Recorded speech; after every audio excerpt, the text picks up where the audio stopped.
As Margaret said, my name is Charo Neville. I'm the curator of the Kamloops Art Gallery, and I will be leading the second half of our tour.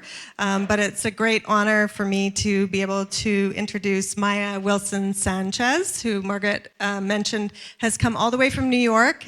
She made it here in between snowstorms, thankfully. And I'm just going to give you a bit of information about Maya, and then she's going to take it from there and start with a tour of Double Vision. So Maya Wilson-Sanchez is a curator and writer based in between Ottawa and New York. They were part of the curatorial team for Double Vision, serving as the curatorial project coordinator, working with Candace Hopkins. Maya's curatorial practice focuses on processes of history making and building connections between local and international communities to foster networks of exchange and solidarity, as you'll see in this exhibition. They were an editorial resident at Canadian Art, a curatorial resident at the Art Museum at the University of Toronto, and associate editor at C Magazine. Maya received the 2020 Middlebrook Prize for Young Canadian Curators. Amazing. And was also a 2021 participant at the Tate Intensive in London, UK.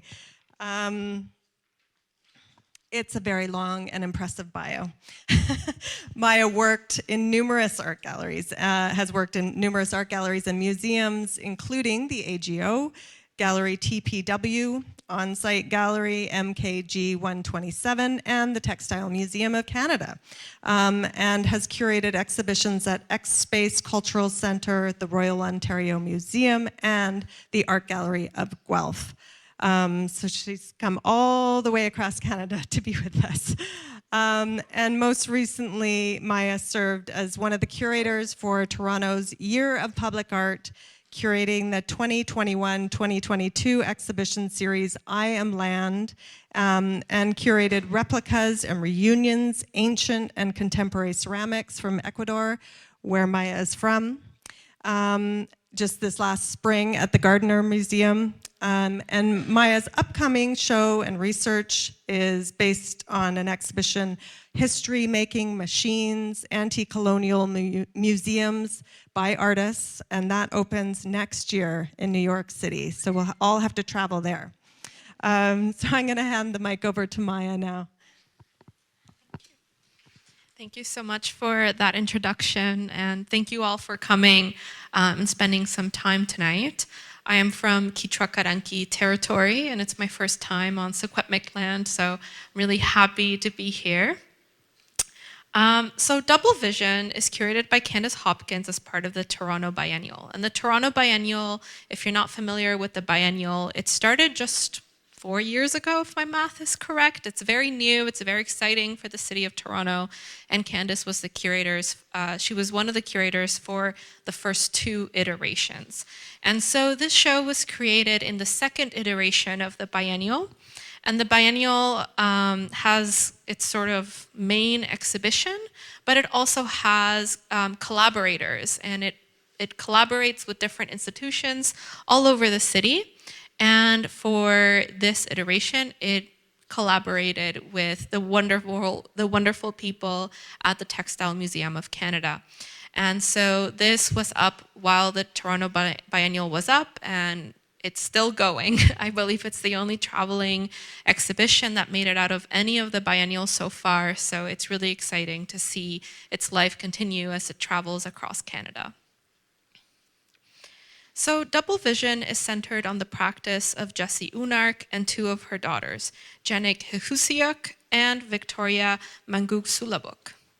When new economies were being generated in Nunavut to replace the fur trade and local indigenous economies, foremost among them was handicrafts. In the 1940s and 1950s, the federal government invested as much into the production of handicrafts as they did into stone carving and later printmaking. Handicrafts were firmly the domain of women who immediately saw the potential of Nivan Yuliak, and this is the word for wall hanging. Unark and her daughters lived in Nunavut during a time of radical change.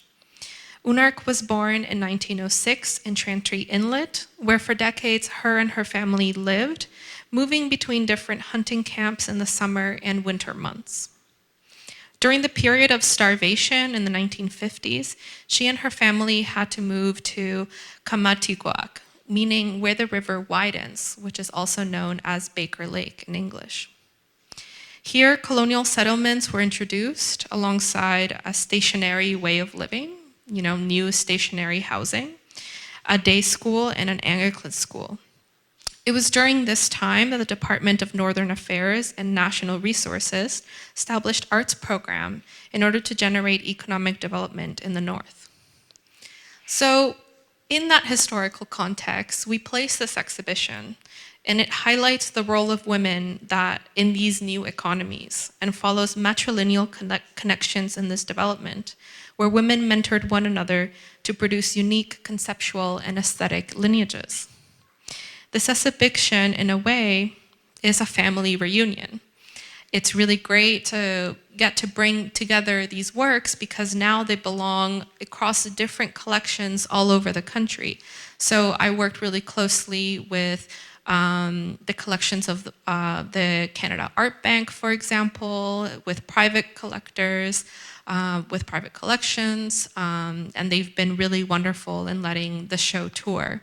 So it's wonderful to see all this work come together, the work of 3 women, actually I should say 4, because we also have a video that you'll get to see in the other side of the gallery of Gail Kabluna, who is actually Victoria's granddaughter. So here we have 3 generations of Inuk artists.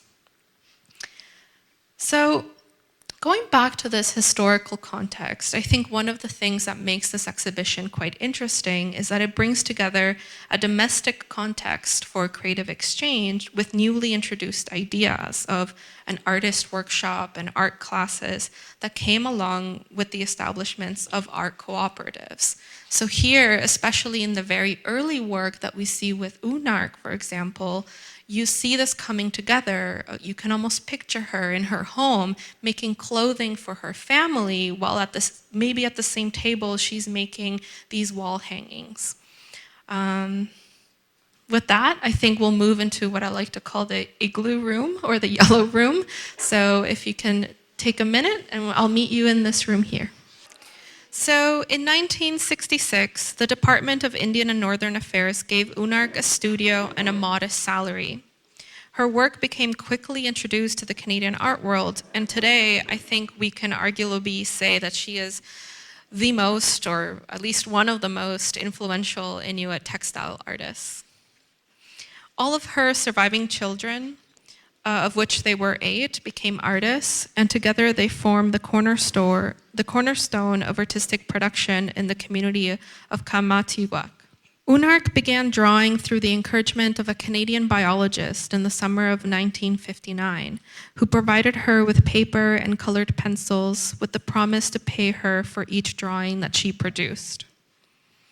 Earlier in the year, Unark casually declared that she could draw better than students studying in art school. This was very good timing because by 1960, the federal government had embarked on establishing this art industry in Baker Lake that I previously mentioned. For those who are in the back, you're very lucky to take a look at one of the first drawings that Unark made. So this drawing, alongside a print in the next room that I will highlight, cemented her assured sophisticated line and form and depictions of women. These 2 works are really important because out of 4 works, these 2 were included in the 1960 Cape Dorset collection and catalog. The Cape Dorset shop was part of efforts to increase economic activity alongside the new West Baffin Eskimo cooperative. In a testament to her skill, Unark was the only artist outside of Kincaid featured in the Cape Dorset print edition. I should also mention that you may see the word Eskimo in some of The labels, like I just mentioned, I just did want to note that this is an outdated term for most Inuit, but it was used in this context, so just because of that, I will use this. I actually think that's the only time I use this word, but I did want to mention it is not used anymore. So going back to this beautiful drawing in the back of the room, inland Eskimo women relies on elegant line work, revealing angular lines along the shoulders, a long decorative fringe, and a longer hood, all indicative designs of this region. It highlights the unique clothing of inland women living in the region of Baker Lake, which is the only inland community in Nunavut. This work is quite important because it highlights the amauti. And the amauti is this beautiful parka that women in this region of Nunavut wear. And it's quite long, and it actually has a little pouch behind the hood where you place your baby. So you can go about your day with your baby in the back. This print is also significant as it reveals her early interest in representing women and their dress, which would become a frequent subject for Jessie. The artist became known in the community for her bold fashion choices, wearing brightly colored headscarves and patterns, particularly when the sales of her artworks enabled her to purchase new fabric. Jessie's work often features relationships between people. When it comes to textiles, in Nunavut, regional styles developed all over. And if you go from inlet to inlet or hamlet, you see these kinds of differences. The artists in Baker Lake, they were known for their bright, stitched duffel works, often featuring cutout images, centering on the dynamics and interrelationships between people, animals, and spiritual world. In Kamanituak, women mentored one another, and in this particular case with Unark's family, creating what is distinctly a matriarchal practice.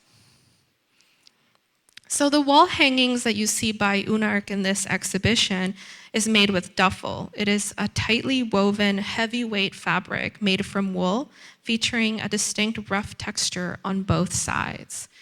It's kind of like felt, but a bit stronger and rougher.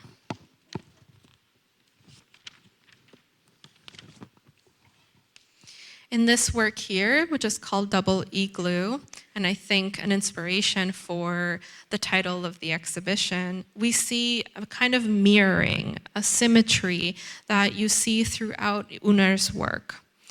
This kind of mirroring becomes a methodology in her work. And the artist Jack Butler said that their approach to drawing was through pattern and shape rather than lines. For me, the kind of mirroring or doubling that we see in her work can also, I think, draw connections with her practice as someone who made clothing. When you make a piece of clothing, you need a front and a back, and you need two sides, and they mirror each other. So I think that, if we can go back to the exercise of picturing Unark in her workshop, we can see perhaps her making a coat with two sides and then making an igloo with two sides at the same time. I wanted to quickly move to this work here. At some point in her life, shortly after moving to Baker Lake, Jessie converted to Christianity. And I want to point out a quote by Jessie here at the top. She says, "I remember being told off because I believed in little pieces of paper that tear easily. They used to tell us to be quiet and not read the stories and not have anything to do with them." Jessie worked as a janitor in the Anglican church at Baker Lake. And I need to mention that the Christian religion divided the community of Baker Lake, with some becoming Christian and some folks being very much against that. One of the things that's also interesting about this quote, if we think of the materiality of the work that makes up Unark's practice, as we'll see a little bit in this room and in the next room, she is a mixed media artist. She's working in textiles, she's working in drawings and in printmakings. And when I was working on the show, I remember coming across this story of how one of the critiques for Christianity up north was that the holy word was written on paper. And paper is this ephemeral, this very easy to tear, easy to sort of fall apart material. And it was very confusing as to why your most important scripture would be within such an ephemeral material. And here, again, we can go back to thinking about the little pieces of paper and perhaps thinking of how Unark then makes a career from these little pieces of paper. I did want to point out before we move to the next room that here we see another example of the amauti coats that we saw in her earlier drawing in the back. We see a scene of the church surrounded by people, by women wearing traditional clothing from Baker Lake. In this room as well, you also see some amazing wall hangings by Victoria. I am a big fan of Victoria's work, and I really appreciate the humor that she brings into her work. So here, this work is called The Women with Too Many Children, perhaps a comment on her mom and all her brothers and sisters. We'll see some drawings by Victoria as well in the other part of the exhibition, but I did want to mention, again, as this mixed media artist, we can pay attention to how she uses colored pencil in a very similar way that she uses embroidery. So I encourage you after the tour, but also if you have a minute before we move to the next room, to pay attention to the embroidery in both of her works here. You see the very fine embroidery that she uses to give clothing texture and to create movement within the works. So I think that's all for this room. I will meet you on the other side of this wall. So I really love this room because I think in this space you can really get a sense of what I was talking about with the vast variety in materials that these three artists work with. Especially if you take a look over here in the tissue works by Janet that I'll talk about in a bit. So in the show, we have textiles, right? Duffel, embroidered, and applique. On paper, we have pastels, colored pencil drawings, we have tissue, acrylic polymer, and we have stone cut and stencil prints. What I find fascinating is how this exhibition highlights the artist's work in this, what you could call an intermedial fashion, and thinking about how different representations, whether if it's of women or animals, how they come into being, say, in textiles or in drawings or prints. Especially if you look at one artist and you kind of see how she approaches the same subject matter but in different materials. It's something fascinating to do when you have more time in the gallery space. I did want to point out, so the two prints that I mentioned by Unark, the very two early prints that made it into the Cape Dorset exhibition, the other one is here on the right, called Tattooed Faces. These are two wonderful wall hangings by Jessie Unark. Here again, you can see the kind of doubling, or in this case, quadrupling of subject matter. One of the things that I wanted to point out in this wall hanging, although you can also find this in the church wall hanging in the previous room, are these shapes here.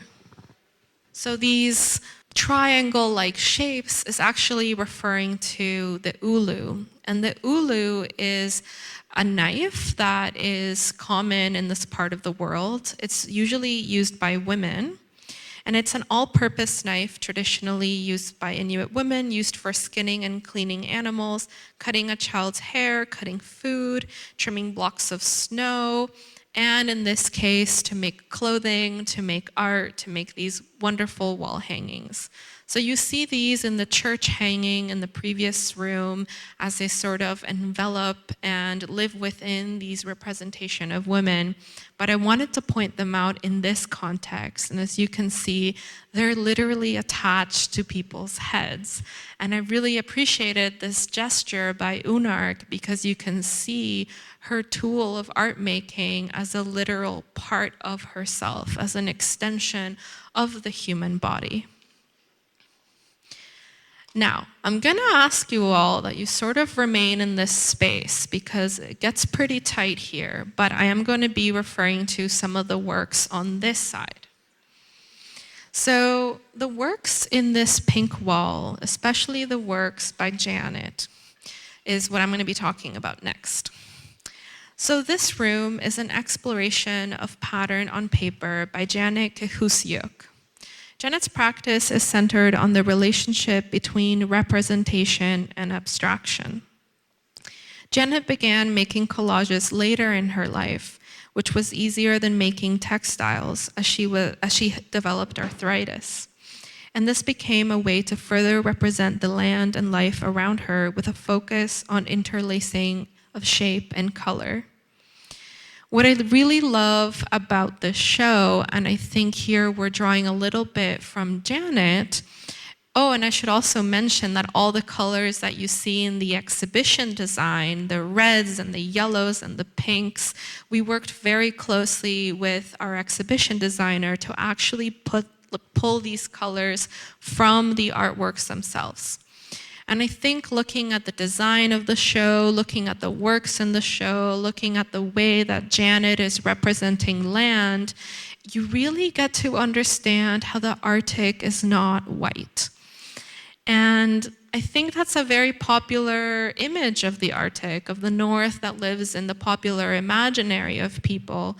But I think this show propositions a different view, and I think you can see this very clearly in Janet's work.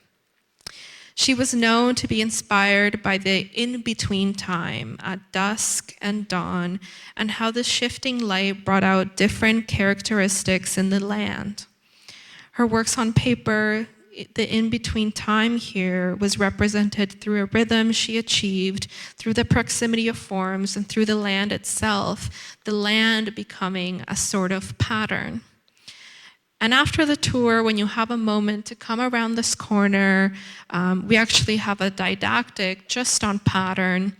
And if I could, I'd want to share a brief anecdote about my time putting together this exhibition with the rest of the folks at the Textile Museum. And I got to work really closely with the translators to translate all the stuff that you see into English and Inuktitut.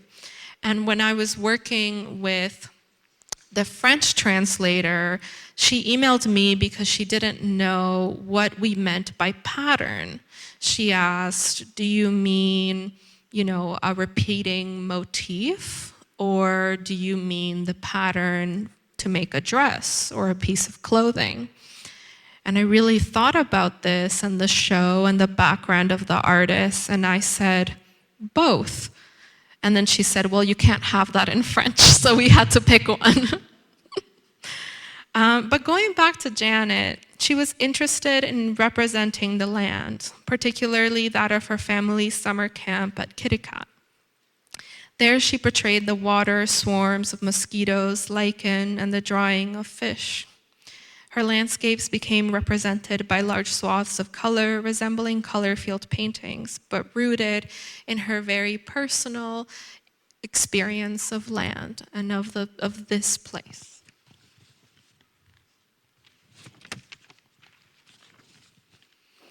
She used the tissue to represent particular places, like the bright blue lake of ttakuᒃᓴouᔪᒻᒪᕆᒃ.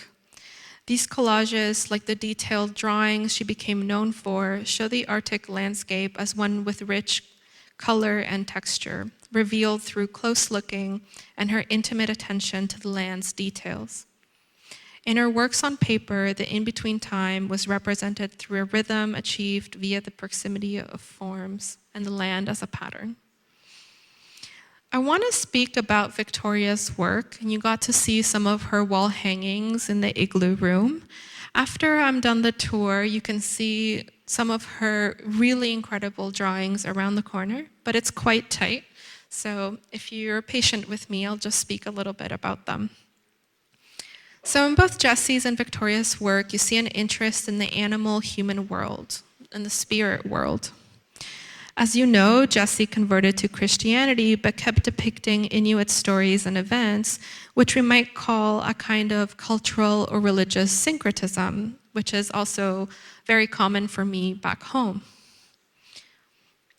Both Jesse and Victoria were warned against representing spirits, in the idea that their work could summon the spirits, invite them forth. But all of these artists did it anyway, which is kind of fearless. The reason Victoria Mangsulawuk's work is so rich in story is that she was one of the only siblings who would stay up deep into the night listening to the tales of her grandmother Natak, who lived with the family. Over the course of her career, Victoria often returned to the same character, Kiviuk.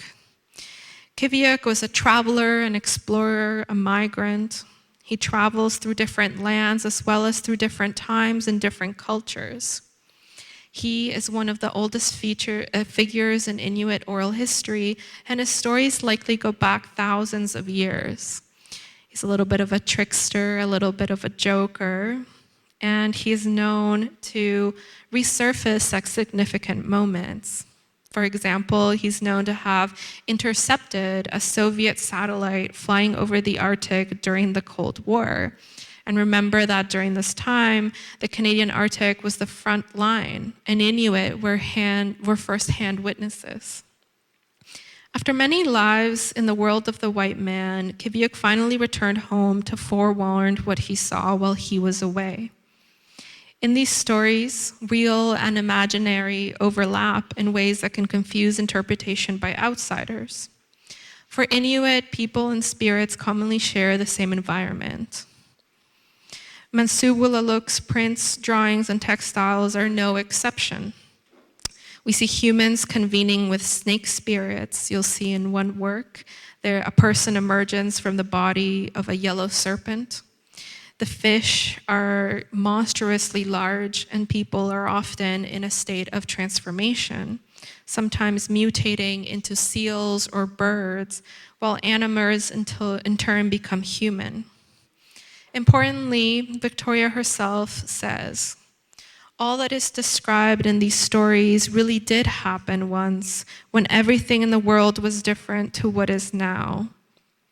My favorite moments in Victoria's work are these moments of transformation or change, where she shows the human and the non-human as one.